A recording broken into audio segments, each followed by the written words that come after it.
फिर से आप सबका स्वागत करती हूं। मैं हूं रुबिका लियाकत। एबीपी न्यूज पर आप सभी का बहुत बहुत स्वागत है। आप देख रहे हैं मास्टर स्ट्रोक एकदम नए अंदाज में।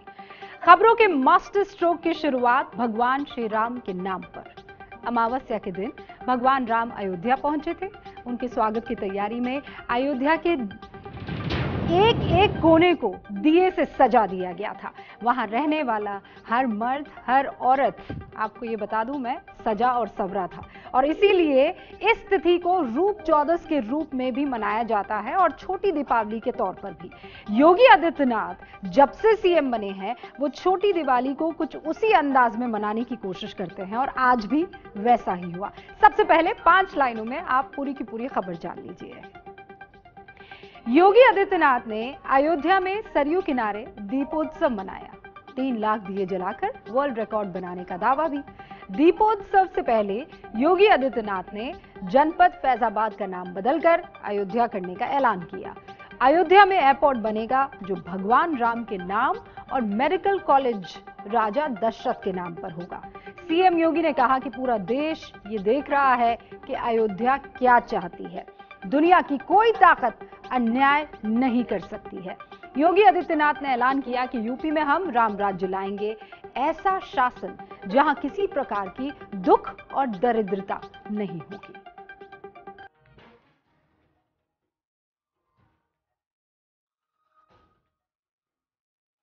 यह अयोध्या की दिवाली है।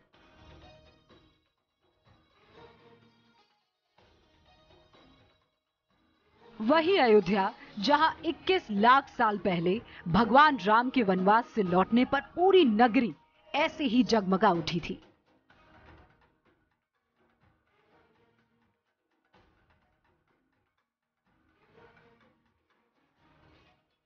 अयोध्या का मतलब जिसे युद्ध में जीता ना जा सके। आज उसी अयोध्या से योगी आदित्यनाथ के एक ऐलान ने लोगों का दिल जीत लिया। अयोध्या की पहचान अयोध्या के रूप में ही रहे और मैं आप सबको इस बात के लिए कहना चाहता हूं कि आज से इस जनपद का नाम भी अब अयोध्या के नाम से यह जनपद जाना जाएगा। जय श्री राम। जय श्री राम। अयोध्या को लोगों के लिए गिफ्ट है, ये बहुत बड़ी अपॉर्चुनिटी है उनके लिए। भगवान राम की नगरी है तो यहाँ इसका नाम अयोध्या ही होना चाहिए। अयोध्या नाम पूरे विश्व में विख्यात है और फैजाबाद को कोई नहीं जानता, यूपी में ही नहीं जानते, इसलिए अयोध्या धाम हो गया, बहुत बढ़िया है।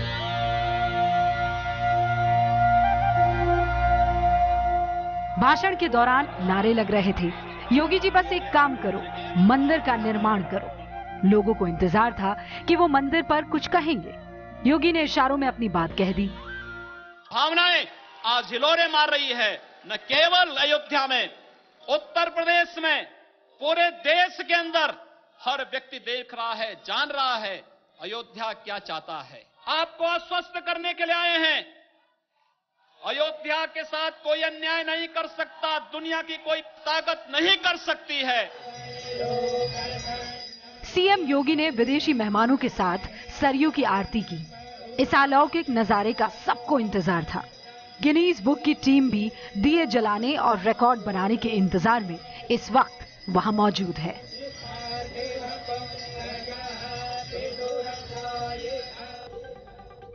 तो फैजाबाद का नाम बदल गया है, राम के नाम पर एयरपोर्ट बनने का ऐलान हो गया है, लेकिन जिस राम मंदिर के नाम पर हर चुनाव में वोट लिए जाते हैं उसका क्या होगा, फिलहाल कोई भी नहीं जानता है।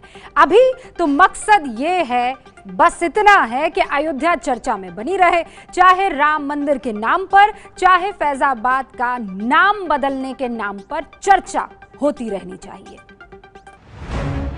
एक झटके में फैजाबाद अयोध्या हो गया, जिसे सुजाउद्दौला ने अवध की राजधानी बनाया था। वैसे फैजाबाद की स्थापना बंगाल के नवाब अली वर्दी खान ने 1730 में की थी। सुजाउद्दौला ने यहाँ एक किला बनवाया जिसे छोटा कलकत्ता भी कहते हैं। सुजाउद्दौला ने 1760 में जब फैजाबाद को अवध की राजधानी बनाया तो इसकी चमक दमक से दिल्ली दरबार तक को रश्क होने लगा। लेकिन 1775 में सुजाउद्दौला के बेटे आसिफुद्दौला ने राजधानी लखनऊ शिफ्ट कर दी। लेकिन सच ये भी है कि फैजाबाद का अपना ऐतिहासिक महत्व होने के बावजूद करोड़ों हिंदुओं के लिए फैजाबाद का मतलब अयोध्या ही था, क्योंकि रामलला यहीं विराजे हैं।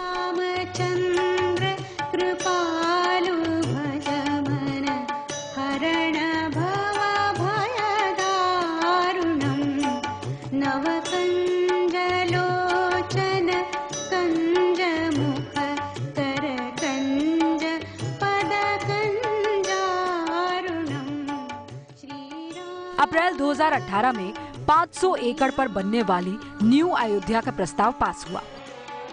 इस प्रस्ताव के लिए 133 करोड़ रुपए का फंड पास हो चुका है। अक्टूबर 2017 में 37 करोड़ की लागत से बनने वाले रामकथा पार्क की नींव रखी गई। 7 करोड़ की लागत से नए बस स्टेशन बनाने का प्रस्ताव हुआ। अयोध्या के विकास के लिए 350 करोड़ रुपए का फंड पास किया गया।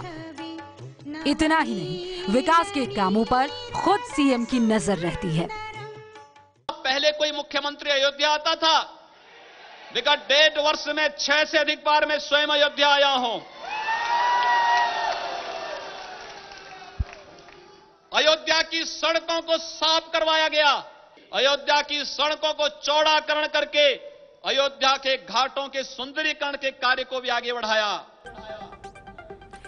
छोटी दिवाली पर अयोध्या में भव्य आयोजन हुआ। तस्वीरें आपने देखी। 3 लाख दिए जलाए गए। दक्षिण कोरिया की फर्स्ट लेडी का स्वागत भी किया गया। फैजाबाद का नाम बदलकर अयोध्या कर दिया, लेकिन एक बार भी डायरेक्टली राम मंदिर का जिक्र नहीं हुआ। और इसीलिए आज का मास्टर स्ट्रोक एक सवाल है, फैजाबाद अब अयोध्या कहलाएगा? कोई मंदिर भी बनाएगा? ये बड़ा सवाल है जिसका जवाब देना होगा। मास्टर स्ट्रोक में आप बात करेंगे 2000 साल पहले के एक मास्टर स्ट्रोक की। ये मास्टर स्ट्रोक था अयोध्या नरेश का, जिनके सपने में आया कि वो अपनी बेटी को दक्षिण कोरिया के राजा किम सू रो से शादी के लिए किम्हे शहर भेजे। ये उन्हें सपना आया। उन्होंने हिम्मत दिखाई और बेटी को भेज दिया। इस संबंध में भारत और कोरिया के बीच एक ऐसा सांस्कृतिक पुल बन गया जिस पर चलते हुए आज दक्षिण कोरिया की first lady Kim Jong Sook Ayodhya पहुंची। सबसे पहले 5 लाइनों में आपको पूरी की पूरी खबर जान लेनी चाहिए। दक्षिण कोरिया की first lady Kim Jong Sook Ayodhya पहुंची। दीपोत्सव के मुख्य अतिथि के तौर पर उन्होंने हिस्सा लिया। किम जोंग सूक ने सीएम योगी के साथ अयोध्या में कोरियाई राजकुमारी ह्यो ह्वांग ओक के स्मारक का शिलान्यास किया। हरे रंग की साड़ी में हाथों में मेहंदी लगाए किम जोंग सूक ने पीएम मोदी को निमंत्रण देने के लिए धन्यवाद भी कहा। माना जाता है कि कारक वंश की राजकुमारी ह्यो ह्वांग ओक अयोध्या में जन्मी थी। किम जोंग सूक उनकी वंशज है। पहली बार राष्ट्रपति मून जे-इन के बिना किसी विदेश यात्रा पर हैं दक्षिण कोरिया की फर्स्ट लेडी सूक। किम जोंग सूक की मौजूदगी में सरयू तट पर जब 3 लाख दिए जले तो कार्यक्रम और भव्य हो गया। किम जोंग सूक के लिए भावनाओं से भरा पल था जब उन्होंने रानी सुरीरत्ना यानी हो ह्वांग ओक के स्मारक का शिलान्यास किया। तैयारी का जायजा खुद योगी आदित्यनाथ ने लिया।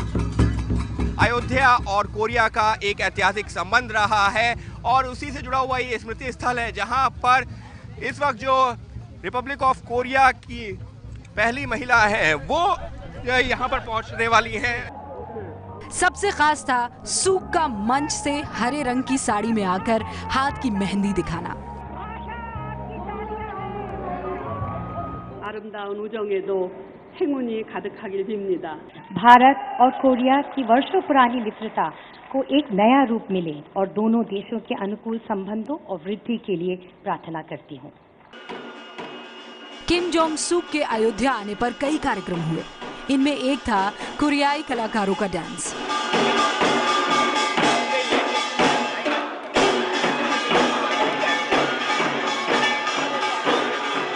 अयोध्या का कोरिया से संबंध 2000 साल पुराना है, लेकिन किम जोंग सूक की इस यात्रा ने उसे और गहरा बना दिया।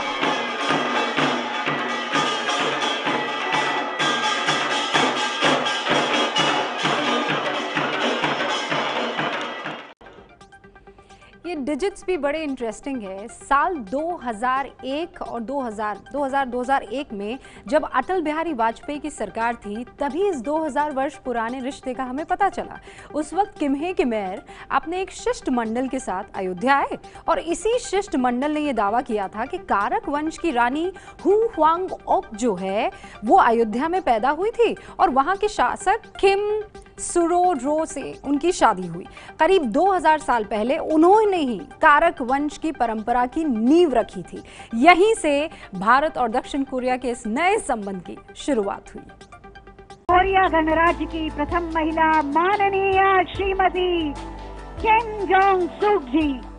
किम जोंग सुक के लिए अयोध्या में होने का मतलब ही अलग है। वो खुद को कोरियाई महारानी हो का वंशज मानती है। इस लिहाज से अयोध्या उनका ननिहाल है क्योंकि हो अयोध्या की ही थी। दक्षिण कोरिया के लोगों का मानना है कि 2000 साल पहले अयोध्या की राजकुमारी सूरीरत्ना यानी हो हुआंग ओक अयोध्या से दक्षिण कोरिया में ग्योंगसांग प्रांत के किम्हे में आई थी। उनकी शादी कारक वंश के राजा किम सोरो से हुई थी। इसके बाद वो कोरिया की महारानी बन गई। शादी के बाद वो कभी अयोध्या नहीं लौटी। कारक वंश के लोग हर साल फरवरी और मार्च में राजकुमारी को श्रद्धांजलि देने अयोध्या आते हैं और अयोध्या से भी कई लोग दक्षिण कोरिया जाते हैं।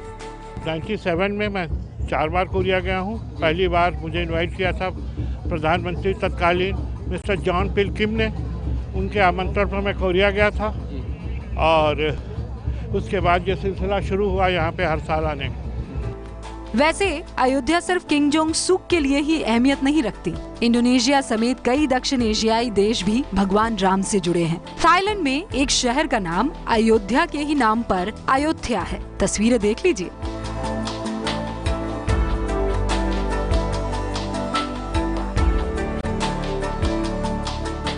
इंडोनेशिया में एक शहर है योग्यकर्ता, जिसकी तुलना राम के वक्त की खुशहाल और विकसित अयोध्या से की जाती है। ऐसा नहीं है कि प्रभु राम का रामायण का रिश्ता जो है वो सिर्फ एक आध देश से जुड़ा हुआ हो, भारत नेपाल श्रीलंका और बात खत्म, ऐसा नहीं है। इसीलिए बहुत रिसर्च के बाद आज मास्टर स्ट्रोक में हम आपको वो चीज़ें बताएंगे जो आज तक आपने नहीं जानी और देखी होगी। सबसे पहले रामायण दुनिया भर में मशहूर है। क्या रिश्ता है रामायण का थाईलैंड से? वहाँ रामकियन कहा जाता है रामायण को और ये वहाँ की राष्ट्रीय पुस्तक भी है। म्यांमार, वहाँ रामायण को यामायणा कहते हैं, यामायणा, और अनौपचारिक तौर पर ये वहाँ का महाकाव्य है। कंबोडिया, वहाँ पर रामायण को रामाकेर कहा जाता है। कंबोडिया में भी इसे महाकाव्य का दर्जा दिया गया है। फिर आगे आइए आप मलेशिया, वहाँ पर रामायण को हिकायत सेरी राम, हमारे यहाँ श्री राम कहते हैं, वहाँ हिकायत सेरी राम कहते हैं। ये मलय वर्जन है रामायण का। इंडोनेशिया आइए, वहाँ काकाविन रामायणा इसे कहा जाता है। ये काव्य का जेवनीज, जावा वहाँ की लैंग्वेज, जेवनीज रूप है जिसे बैले डांस में प्रस्तुत किया जाता है। जापान, वहाँ पर तो रामायण के 2 रूप है। एक तो है होबुत्सुशु और दूसरा है सांबो एकोटोबा। फिर आइए फिलीपींस, वहां पर महाराध्या लवाना इसे कहा जाता है। वहां का मशहूर सिंकिल डांस है, नृत्य है, जिसे फिलीपींस की रामायण से प्रेरित बताया जाता है। फिर चीन में भी बहुत सी जातक कहानियां राम ही पर आधारित है। चीन के लोक साहित्य में जिसका नाम है सुन वोकोंग, उसमें एक वानर राजा का जिक्र है, हनुमान से बड़ा मिलता जुलता है वो। लाओस के तो लोग ये मानते हैं कि उनकी जो सिटी ऑफ लावा है वो लवकुश वाले लव से निकली हुई है, वो लव ही की नगरी है। ये है दुनिया का रिश्ता प्रभु राम से। तो इस खबर का मास्टर स्ट्रोक क्या है? ये है कि दुनिया में राम के नाम का डंका बजता है। सारी दुनिया राम को प्रणाम करती है, लेकिन भारत की राजनीति राम का इस्तेमाल करती है। ये राम का अपमान नहीं तो बताइए और क्या है? खबरों का जो अगला मास्टर स्ट्रोक है वो आपको बहुत पसंद आएगा, क्योंकि इसमें खबर भी है और आपके लिए पर्सनली कुछ खास जानकारी भी है।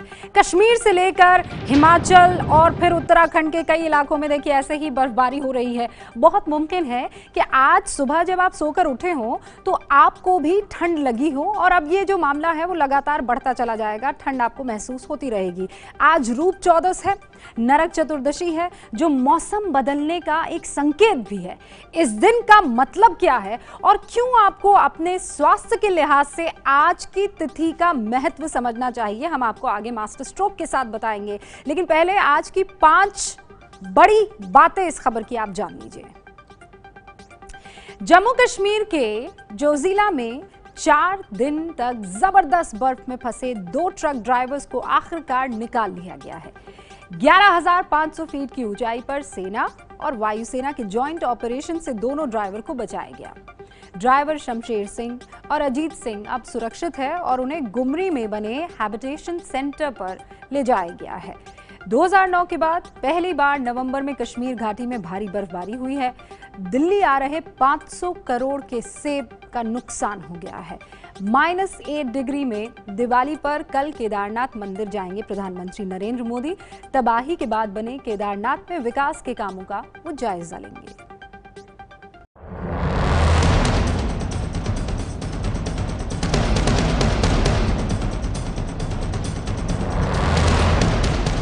ये तस्वीरें हैं शमशेर और अजीत सिंह के जीने की अदम्य इच्छा की।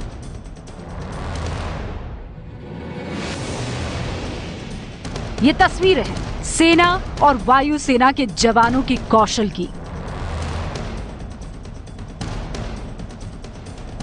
96 घंटे तक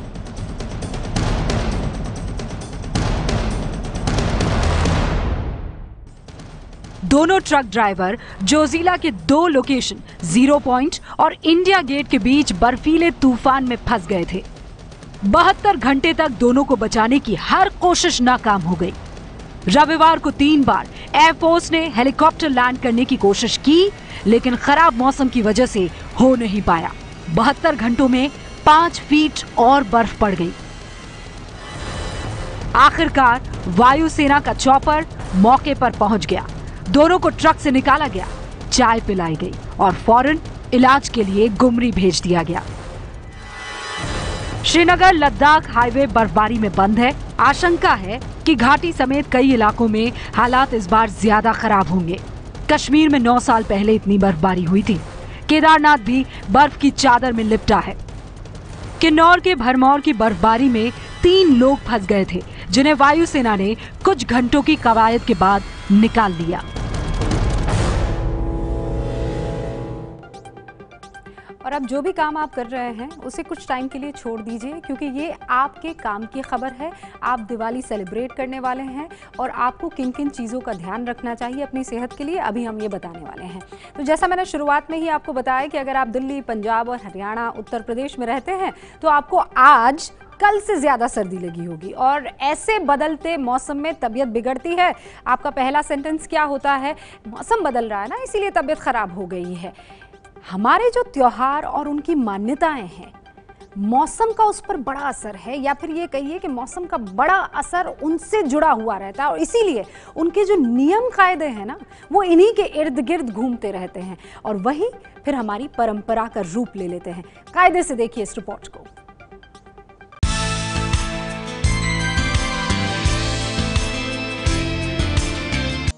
परंपरा के मुताबिक नरक चतुर्दशी यानी आज की रात घर का सबसे बुजुर्ग सदस्य एक दिया जलाकर पूरे घर में घुमाता है, फिर उसे बाहर कहीं दूर रख आता है। घर के बाकी सदस्य इस दिए को नहीं देखते। मान्यता है कि पूरे घर में इसे घुमाकर बाहर ले जाने से बुराइयां और नकारात्मकता घर से बाहर चली जाती है। किसी ने बहुत शानदार बात कही है, जिंदगी का जश्न मनाइए, सिर्फ त्योहारों का नहीं। हमारे त्योहार और परंपराएं हमें यही सिखाने की कोशिश करते हैं, लेकिन हम नए कपड़े खरीदने और मिठाई खाने के आगे सोचते ही नहीं हैं। और इसीलिए खबर का मास्टर स्ट्रोक आपके लिए है, महज त्योहार नहीं, शुद्ध तन मन की तैयारी है ये त्योहार, और इसीलिए आप भी लग जाइए। खबरों का अगला मास्टर स्ट्रोक भारत के उन दुश्मनों पर है जो हमें कमजोर समझते हैं। दिवाली के मौके पर भारत को उसकी पहली परमाणु पनडुब्बी मिल गई है, जिसका नाम है INS अरिहंत। अरिहंत का मतलब आपको पता है? दुश्मनों को नष्ट कर देने वाला। यानी धरती और आकाश के बाद अब भारत समुद्र में भी अपनी परमाणु शक्ति को दिखाएगा। आपको पहले 5 लाइनों में पूरी खबर बता दें, फिर इंडिया के के से आपको मिलवाएंगे। तो परमाणु पनडुब्बी INS अरिहंत समुद्र में अपना पहला पेट्रोलिंग अभियान पूरा करके वापस लौटी है। INS अरिहंत ने न्यूक्लियर मिसाइल के साथ समुद्र में 1 महीने तक पेट्रोलिंग की है। INS अरिहंत के वापस लौटने पर प्रधानमंत्री मोदी ने चालक दल से मुलाकात की और पनडुब्बी देश को समर्पित की। अरिहंत के सफल अभ्यास के साथ भारत न्यूक्लियर ट्रायड यानी कि जल, थल और नभ में परमाणु शक्ति संपन्न देश बन गया है। प्रधानमंत्री ने पाकिस्तान का नाम लिए बगैर ये कहा कि न्यूक्लियर ब्लैकमेल करने वालों के लिए अरिहंत करारा जवाब है।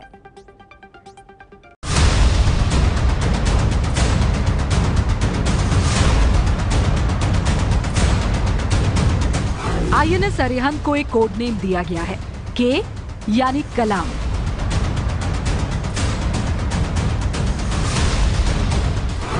इसे इस तरह बनाया गया है कि अरिहंत पानी, जमीन और आसमान में अपने दुश्मनों को खत्म कर सकता है।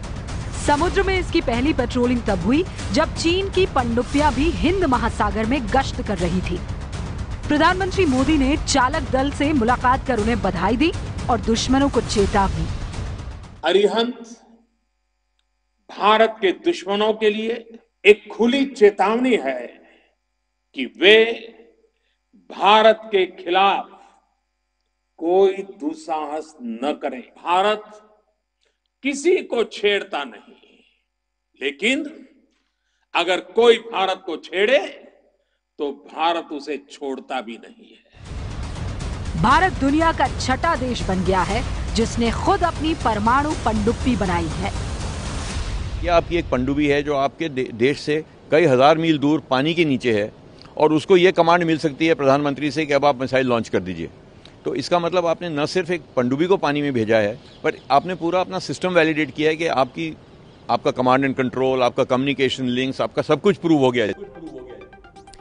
एक इन्फॉर्म व्यूअर होने के नाते आपको पता होना चाहिए कि INS अरिहंत अलग क्यों है, उसमें खासियत क्या है, और इसीलिए आपको बता दें कि भारत के पास अब INS अरिहंत के होने का मतलब क्या है। आप देखिए, कुछ इस तरीके से 6000 टन का INS अरिहंत समुद्र के ऊपर चलता हुआ आपको नजर आएगा, तैरता हुआ कह दीजिए।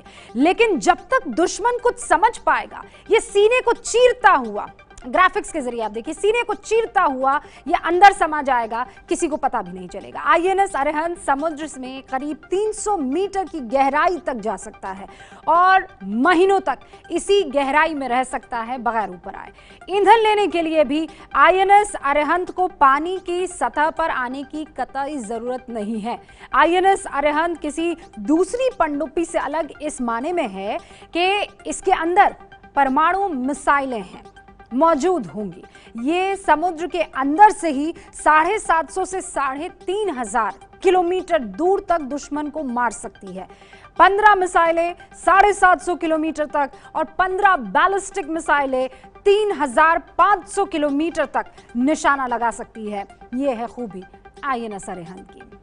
वैसे INS अरिहंत की शक्ल में भारत को वो ताकत मिल गई है जिसने भारतीय नौसेना को दुनिया के बड़े देशों की नौसेना के बराबर लाकर खड़ा कर दिया, एट पार। लेकिन इस मुकाम पर पहुंचने के लिए भारत को काफी लंबा इंतजार करना पड़ा। काफी लंबा, आपको पता है कितना? 44 साल। आखिर क्यों? आप इस रिपोर्ट के जरिए समझिए। 1974 में भारत के पहले परमाणु परीक्षण के बाद तत्कालीन प्रधानमंत्री इंदिरा गांधी ने ऐसे ही INS अरिहंत जैसी सबमरीन पर काम शुरू करने के लिए कहा था, लेकिन उसके 14 साल बाद तक कुछ नहीं हुआ। 1998 में परमाणु पनडुब्बी प्रोजेक्ट पर काम शुरू हुआ। विशाखापट्टनम के शिपयार्ड में INS अरिहंत को तैयार किया गया। 2009 में प्रधानमंत्री मनमोहन सिंह ने इसे लॉन्च किया और 2018 में ये पूरी तरह से नौसेना के बेड़े में शामिल हो गई। यानी भारत को अपनी पहली परमाणु पनडुब्बी बनाने में करीब 20 साल का वक्त लग गया, जबकि अमेरिका ने 5 साल और चीन ने 8 साल में अपनी परमाणु पनडुब्बी बना ली थी। यही नहीं, तकनीकी कारणों से भारत के तमाम डिफेंस प्रोजेक्ट तय वक्त से ज्यादा समय लगाते हैं।